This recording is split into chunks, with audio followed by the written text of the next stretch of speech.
नमस्कार साथियों, आप सबका पुनः स्वागत है श्रद्धा एस्ट्रो ज्योतिष में। तो आज हम लोग डिस्कस करेंगे भाग्य वृद्धि के लिए पिता भाव किस प्रकार से सहायक होता है।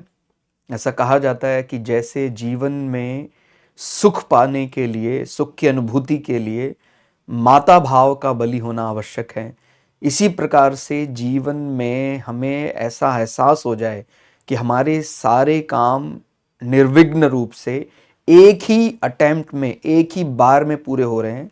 माने हमें भाग्य की अभिवृद्धि मिल रही है, भाग्य का भरपूर सहयोग मिल रहा है, हमारे चलते हुए काम अचानक से बंद नहीं हो रहे हैं। उसके लिए पिता भाव यानी नवम भाव की मजबूती का होना आवश्यक है। और यदि इनमें से किसी में भी माने पता लग रहा हमारे पास धन तो आ रहा है, हमारे काम चल रहे हैं, हमारा भाग्य ऐसा लगता है, भाग्यवान माना जाता है, लेकिन जिस घर में हम जाते हैं, जहां हमें सुख की अनुभूति होनी चाहिए थी, वहां हमें सुख नदारद सा महसूस होता है, तो वो फिर चतुर्थ भाव का विषय माना जा सकता है।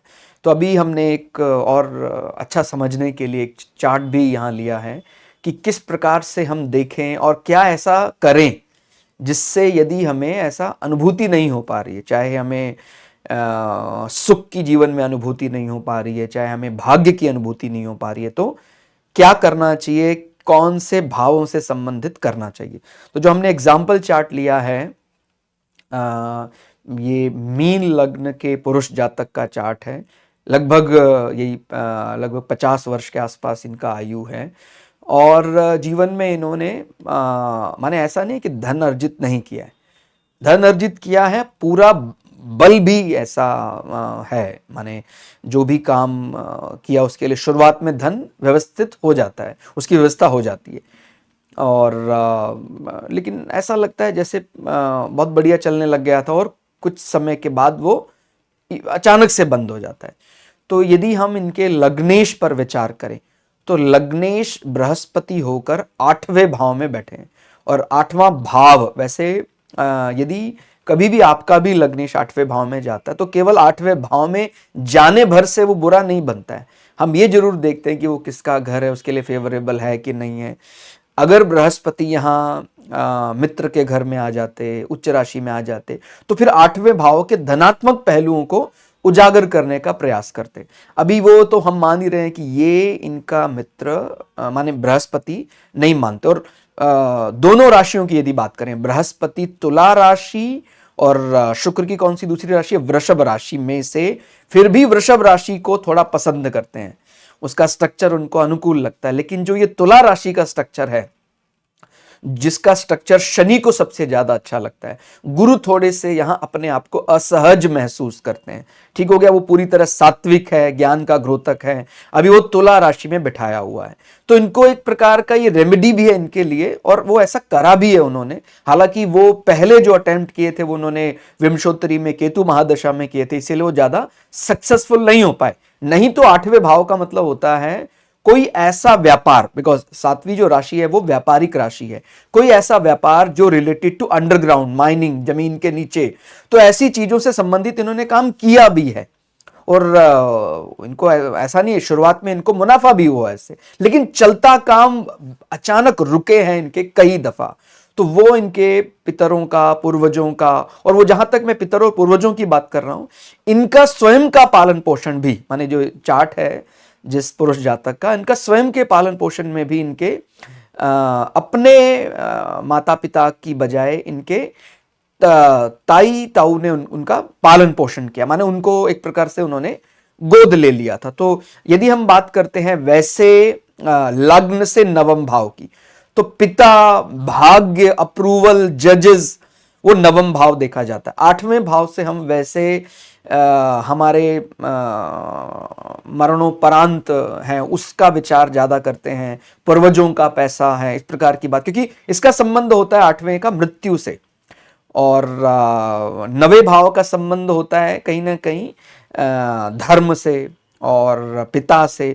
तो ये समझना, जब भी हम वैसे 8वें भाव को जोड़ा जाता है, क्योंकि पूर्वजों का जो धन है वो भी 8वें से विचार किया जाता है, लेकिन जो नवा जो भाव है वो तो हमारे जो पिता हैं उनकी बात ज्यादा करता है। ठीक हो गया। तो पिता स्वरूप देखेंगे नवम भाव, और हमारे पितरों की दृष्टि से 8वें भाव का विचार ज्यादा करते हैं। ठीक हो गया। तो हमारे जो भी चाचा ताऊ, पिता के भाई, पिता, हालांकि पिता के भाइयों के लिए हम 11वें भाव को भी शामिल करते हैं, फिर भी एक ओवरऑल इमेज पिता के सहोदरों की वो हम नवम भाव से देखते हैं। तो नवम भाव में पड़ रही है वृश्चिक राशि। वृश्चिक राशि एकांत प्रिय राशि है, ज़ोडिएक का अगेन अंडरग्राउंड माइनिंग। तो ये इनको कार्य में ये चीज लानी ही चाहिए। इनका भी ऐसा प्रश्न है कि उसको रखा जाए कि नहीं रखा जाए। बिल्कुल रखना चाहिए। और यदि केतु की विंशोत्तरी महादशा में किसी कारण से उनको व्यवधान मिला भी है, माने जमीन के नीचे कुछ ऐसा खनन का कार्य, जमीन के नीचे से कुछ ऐसा बोर से निकालकर उसको अयस्क और बिजनेस से संबंधित कुछ काम यदि करते हैं, बहुत बढ़िया रहेगा। क्योंकि देखिए दोनों ही दृष्टि से लग्नेश 8वें में बैठा है, चंद्रमा मन का कारक वो ज़ोडिएक की 8वीं राशि में बैठा है। ठीक हो गया। तो इस प्रकार के कार्यों से इनको एक रेमेडी भी हो जाता है और व्यापार भी उस दिशा में अग्रेसित करेंगे, ठीक रहेगा, माने अर्थ भी हो जाएगा वहां से। तो और ये भी एक ध्यान देने वाली बात है, यदि हमारा जो मेन हमारा विलेज जहां हमारा जन्म हुआ है वहां पर ये बिना किसी ऐसे व्यवसाय के रहना चाहते हैं जिस व्यवसाय का संबंध इंपोर्ट एक्सपोर्ट से नहीं आ रहा है, या उस काम के सिलसिले में इनको भी अगर यात्राएं बिल्कुल नहीं करनी पड़ रही हैं, तो वो काम ज्यादा दिन तक नहीं कर सकते हैं। तो ये ध्यान रखना है, अगर किसी कारणवश इनको अपने पैतृक पूर्वजों के जमीन, क्योंकि देखिए नवम भाव में हमने बोला था अगर चंद्रमा हो तो वो ये लंबी यात्रा का भाव होता है, और जन्म स्थान के बहुत नजदीक यदि रह रहे हैं तो कार्य में कुछ ऐसा आना जाना होना चाहिए, इंपोर्ट एक्सपोर्ट होना चाहिए। तो काम में यदि वो चलता रहेगा तो ठीक रहेंगे। हालांकि इनकी मूवमेंट कई दफा ऐसा ही रहा है, माने जन्म स्थान रहे, फिर दूर चले गए, फिर आए, फिर चले गए।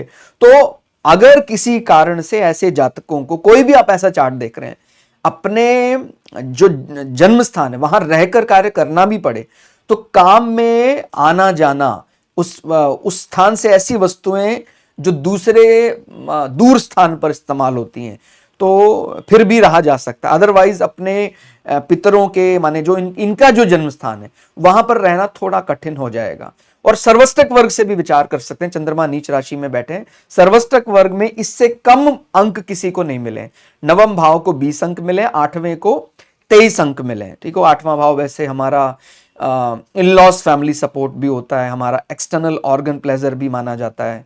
ठीक हो गया। तो ये हमारा माने इसका यदि कमजोरी है 8वें भाव की, तो कहीं ना कहीं वो पितरों की कमजोरी भी मानी जा सकती है। तो हमें वो अच्छा खासा ध्यान देना चाहिए। एक होता है ऐसी पूजा, भाई हमने करा दी बस पूजा वहां जाकर, माने जैसे गया जाकर हमने श्राद्ध कर दिया। एक होता है वो लगातार रूटीन में ही करना, कोई और हमारे लिए कर रहा है, एक हम स्वयं अग्रसर होकर उसका हम बीड़ा उठाते कि नहीं हमें करना है सदा। तो वो इनको उसी प्रकार का रेमेडी करना चाहिए।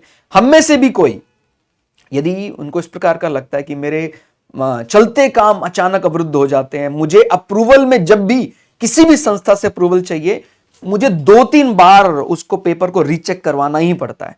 ठीक हो गया। वो 9th हाउस है, तो अप्रूवल इज 9th हाउस होता है। पेपर चेक हालांकि 3rd हाउस से देखा जाता है, लेकिन अगर 9th हाउस कमजोर है तो पेपर कितना ही स्ट्रांग है वो अप्रूव नहीं होता है एक बार में। तो इनके लिए भी ये चीज है कि अप्रूवल चाहिए तो पिता, गुरुओं और पिता के सहोदरों का आशीर्वाद लेकर जाएं, तो ये इनका काम बनेगा। और यदि और माने मुझे लगता है फिर कोई किसी और की आवश्यकता नहीं है इनके लिए। सर्वे सर्वा वही देवता ही इनके लिए पूर्वजों का है, और जिनका पालन पोषण इन्होंने किया वो इनके बायोलॉजिकल मदर फादर नहीं थे, फिर भी उनका पूरे माने उनके जो भी श्राद्ध, यदि वो अभी जीवित नहीं है तो उनके श्राद्ध वगैरह का ध्यान इनको रखना चाहिए पूरी तरह से, किस प्रकार से उनको तर्पण हो रहा है, उनका श्राद्ध हो रहा है। और अगर घर के दक्षिणी दिशा में पूर्वजों के चित्र लगाएं, उन पर पुष्प अर्पण करें, उन पर हार माला अर्पण करते रहे रूटीन में, माने वो कोई छोड़ने वाली बात नहीं, उनके लिए वही देवता स्वरूप है। ठीक हो गया। अभी हम देवता क्यों मानते हैं, कैसे मानते हैं, उसका वैज्ञानिक प्रारूप क्या है, उस चीज पर अभी हम नहीं जाएंगे, वो वीडियो बहुत अलग चला जाएगा। कोई हमारे इस आध्यात्मिक बिंदुओं को समझना चाहता है तो हम दूसरे चैनल पर भी पैरेलली डिस्कशन करते हैं। श्रद्धा वेद पुराण करके एक हमारा चैनल है, जहां पर केवल इन्हीं बिंदुओं पर, जैसे ये तो एस्ट्रोलॉजी का चैनल, तो वहां पर हम वो क्यों करते हैं उस पर हम बहुत ज्यादा समय नहीं लगा सकते हैं। और मुझे लगता है इस क्यों का उत्तर तो आपको वैसे भी मिल सकता है। मतलब मैं इसलिए नहीं कह रहा हूं कि मैं उसका उत्तर देने में बड़ा सक्षम हूं या एलिजिबल हूं। मैं तो आपके समान ही हूं, आपके बराबर हूं, आपसे भी ज्ञान में हो सकता है मैं बहुत कमजोर हूं, लेकिन फिर भी हम सब मिलकर डिस्कशन कर रहे हैं। तो यदि किसी को ये ऐसा मन में ऐसा उत्पन्न होता है कि ये मैं क्यों करूं, देव स्वरूप क्या है, अग्निदेव क्या है, उसके लिए हमने दूसरा चैनल बनाया है, आप जाकर वो विजिट कर सकते हैं। जहां, और मैं तो ये कहता हूं आपको केवल उस चैनल की भी जरूरत नहीं है आपको, अगर आप भगवत गीता का अपने से ही निरंतर अभ्यास, एक एक श्लोक अर्थ पढ़ते रहेंगे तो ये सब बातें आपको समझ में आने लग जाएंगी। ठीक हो गया। तो एस्ट्रोलॉजर के लिए भी सबसे ज्यादा रिकमेंडेड जो ग्रंथ है भगवत गीता है। पहले आप समझे उसको, धर्म अर्थ काम मोक्ष, ठीक हो गया, क्षत्रिय ब्राह्मण वैश्य शूद्र का वास्तविक माने एस्ट्रोलॉजिकली जो डेफिनेशन है वो समझें, तभी आप डिफाइन कर पाएंगे। नहीं तो पता नहीं अर्थ का अनर्थ कर देंगे, क्या क्या बोल देते हैं, ऐसी बातें बोल देते हैं जिससे द्वेष उत्पन्न हो जाता है। ठीक हो गया। ऐसी माने अगर उसको नहीं पता है तो ही वो ऐसी बात करेगा जिससे द्वेष उत्पन्न होगा, ईर्ष्या उत्पन्न होगी। लेकिन अगर वो जानता है तो भगवान ने तो कोई ऐसा माने आप कभी ऐसा लग सकता है कि भगवान द्वेष युक्त भावना वाली चीज बताएगा, ऐसा कोई ज्ञान हो सकता है जो द्वेष उत्पन्न करे?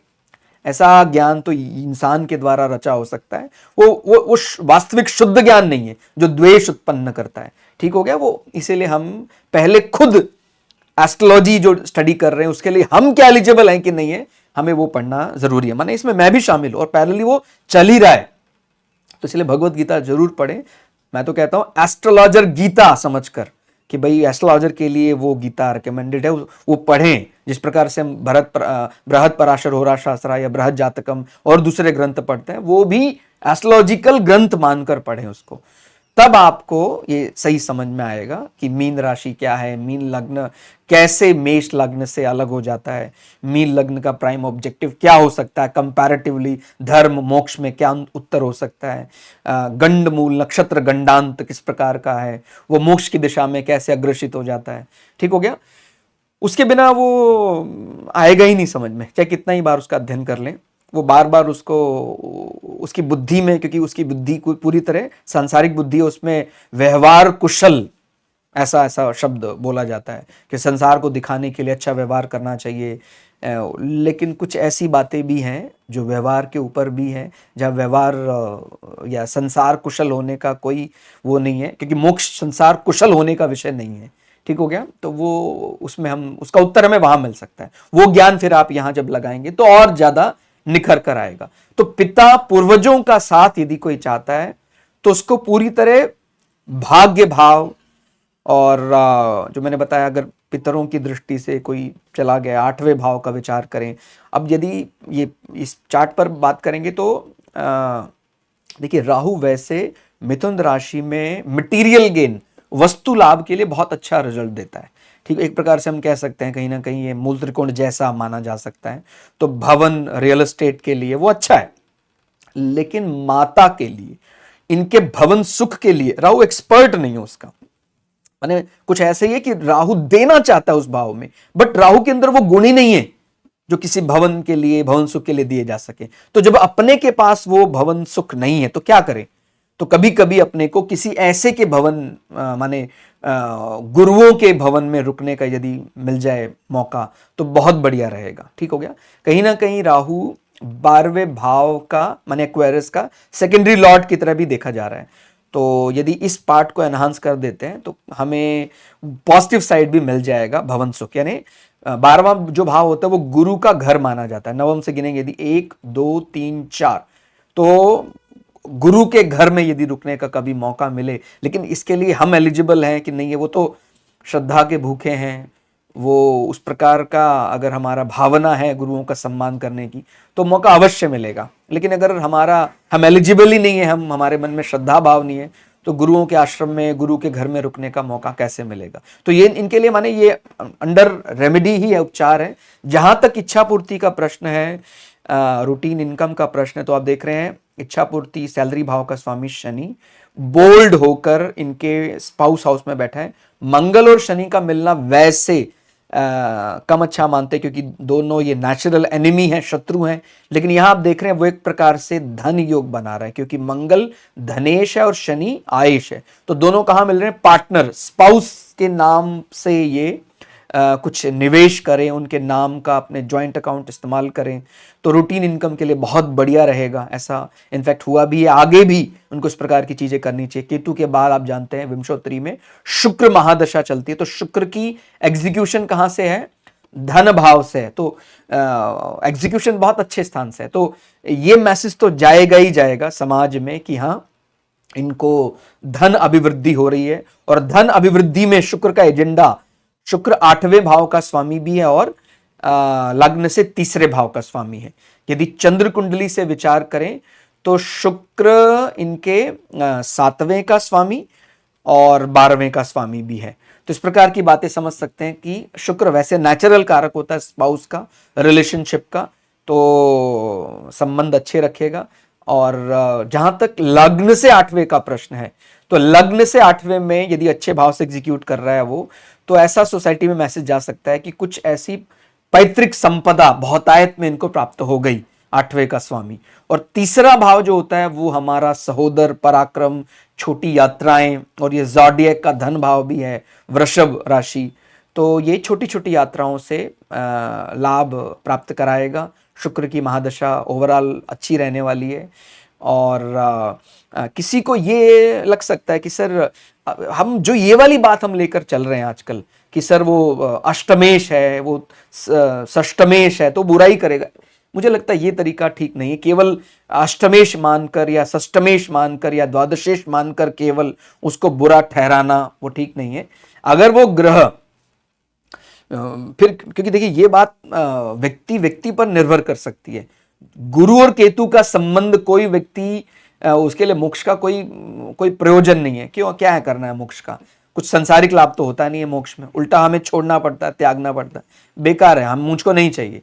लेकिन दूसरा व्यक्ति उसके लिए लालायित है, अरे मुक्ति मिल जाएगी, बार बार इस जन्म जन्मांतर बार बार वही पैदा होना मरना, उस चक्कर से मुक्ति मिल जाएगी। तो ये जो गुरु केतु का संबंध है, ये कोई कोई ही उसके लिए एलिजिबल है, कोई कोई उस पार्ट को या उस दशा को एंजॉय कर सकता है। माने अगर गुरु केतु का हमारे चार्ट में, हमारे मेन D1 चार्ट में अच्छा बल दिखाई देता है, तो जब उसकी दशाएं चलती हैं तो एंजॉय करता है वो। और कई ऐसे हैं जहां गुरु केतु बिगड़ कर बैठे हैं, तो गुरु केतु की जब दशा आती है तो वो एकदम वो तो अवसाद में, डिप्रेशन में जाते जाते बचता है। ये क्या हो गया, गुरु केतु कॉम्बिनेशन नॉट गुड। क्योंकि वो जो भी पढ़ने का प्रयास करता है वो सांसारिक नहीं होता है। जैसे गुरु केतु एस्ट्रोलॉजिकल स्टडी के लिए अच्छा बताते हैं, धार्मिक यात्रा के लिए अच्छा बताते हैं, लेकिन धार्मिक यात्रा से अपने को सांसारिक दृष्टि से कुछ ऐसा अर्थोपार्जन तो नहीं हो रहा है। वो तो एक हमारी लर्निंग है, हम अपने पारलौकिक विषय को एनहांस बढ़ाना चाहते हैं। ठीक हो गया। तो वो चीजें व्यक्ति टू व्यक्ति अलग अलग निर्भर करता है। और जैसे हमने बताया चंद्र कुंडली से भी वो 6ठे भाव से, तो इनके मन में एक छोटा सा भी था, कुछ पैसा लिया था इन्होंने ऋण के लिए, तो वो ऋण मुक्ति का भी शुक्र के समय पर ऋण मुक्त हो जाएंगे बिल्कुल। तो वो भी चंद्र कुंडली, यानी वो इनका पर्सनल मैटर है, तो चंद्र कुंडली से 6ठे भाव में बैठकर एग्जीक्यूट कर रहा है। और सबसे बड़ी यही चीज है, सब कुछ होने के बाद भी हमारे लिए भी ये चीज यहां से सीखने वाली है। यदि सब कुछ होने के बाद भी महसूस नहीं हो रहा है, तो फिर माने भाग्य अभिवृद्धि चलते चलते रुका जा रहा है, तो निश्चित रूप से पिता भाव, पूर्वजों के भाव को हमें उस उपचार करना, उपचाराधीन है माने वो भाव, उसके लिए कार्य करना चाहिए। और यही है सबसे बड़ा कार्य, रूटीन में उनको हमें लगातार उनका ध्यान करें कि हम आपके कारण ही हम यहाँ हैं संसार में। कई व्यक्ति बड़े कृतघ्न होते हैं, माने मानते नहीं है, वो किसी का एहसान नहीं मानते हैं, पड़ोसी का एहसान नहीं मानते, वो अपने पैदा करने वाले का, हमारी एग्जिस्टेंस का जो कारण, उसका भी एहसान नहीं मानते। तो ऐसे व्यक्तियों को तो बड़ा माने नवम भाव का बड़ा ऋणात्मक परिणाम ही देखने में मिलता है। इसलिए हमें कृतज्ञ नहीं होना चाहिए, सदा उनके प्रति कृतज्ञ रहना चाहिए कि प्रभु माने आप ही हमारे देवता हैं। पिता पूर्वजों के प्रति जितना व्यवहार कुशल होंगे, और नवम भाव गुरुओं का भी सिनोनिम है, तो बोलते हैं पिता नहीं तो पिता समान।